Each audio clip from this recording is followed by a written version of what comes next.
Tonight in 4 News, Australians create sites to show where rapid antigen tests are in stock. Australia listed as very high risk for travel, and Queensland about to hit their peak infection wave as Victoria may have already had theirs.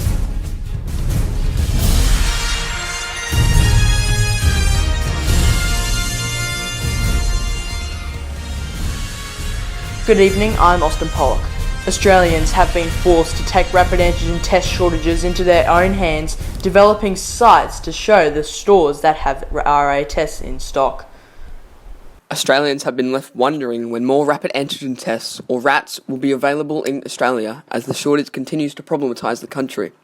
On top of this, the price differences between states and different stores where they are available have caused people to generate websites to let the public know where stock is available.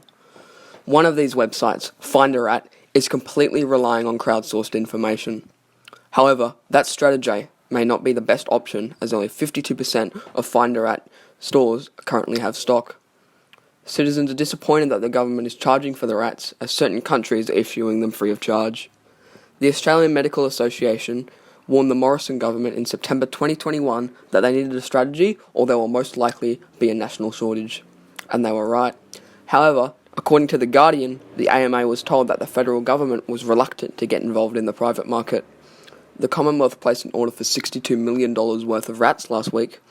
This concurred with some pharmacies and retailers being educated of stock delays. Twent Tomey from Pharmacy Guild Australia told Sky News that we should begin to see an increase in stock by early February or late January. It's never been discussed either by myself with the Prime Minister or with any of my state or territory pharmacy presidents with their premiers that we were ever going to receive free stock. The issue is we just need the final details on that program signed off, and that goes to National Cabinet. However, he also stated that the numbers of supply would continue to be batchy until mid-February at the very least. Amos Cole, 4 News. Legendary musician Meat Loaf, most famous for Bat Out of Hell singer, has died at the age of 74. The Grammy Award winner who was born Marvin Lee a day in Dallas, Texas, died on Friday, with his wife Deborah by his side. Bat Out of Hell went on to become one of the best-selling albums of all time, with more than 43 copies sold worldwide. He also released a dozen albums as a solo artist, including follow-ups Bat Out of Hell 2, Back Into Hell, and Bat Out of Hell 3, The Monster Is Loose.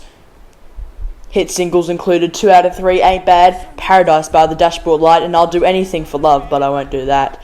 Meat Loaf has also appeared in several films, including the cult classic The Rocky Horror Picture Show, and television shows.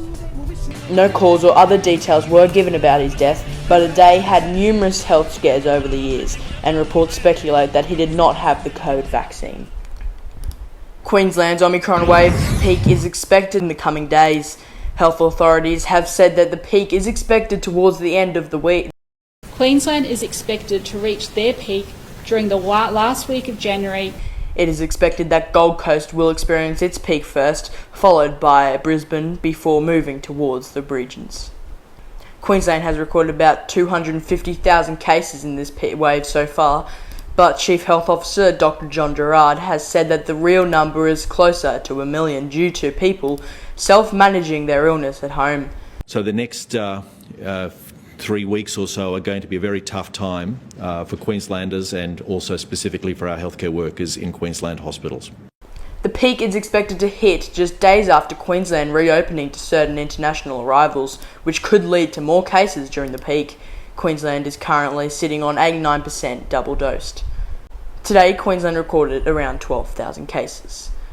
This comes as Victoria believes that their peak may be over. Just 2 weeks ago, the state recording around 40,000 cases. However, today, they recorded 13,091 new cases. Overseas now, and a lab monkey is on the loose after a truck carrying 100 of the animals was in a car crash in the US. Residents in the Pennsylvania county are being urged not to look or capture the monkey, as it may pose a public health risk. They are being urged to call emergency services. And just weeks after being deported from Australia, Novak Djokovic has taken a controlling stake in a biotech company planning to develop a COVID-19 treatment that does not involve a vaccine. The Serbian star holds an 80% stake in Danish biotech company Quantbon Res. This comes after he was deported due to his vaccination stance. To Monday's weather forecast now, it'll be 31 in Brisbane tomorrow, mostly sunny, 26 in Sydney, showers, Melbourne windy, 27, Perth, it will be scorching, 40, very hot and sunny, Adelaide 30, mostly sunny, Hobart 20 and cloudy, and in Canberra 23, cloudy. In Darwin 33 and some rain. Well, what a busy Sunday night it has been. Catch up with all the latest news on 4newsaus.com and on Twitter at 4newsaus. I'm Austin Pollock. Have a great rest of your weekend. Good night.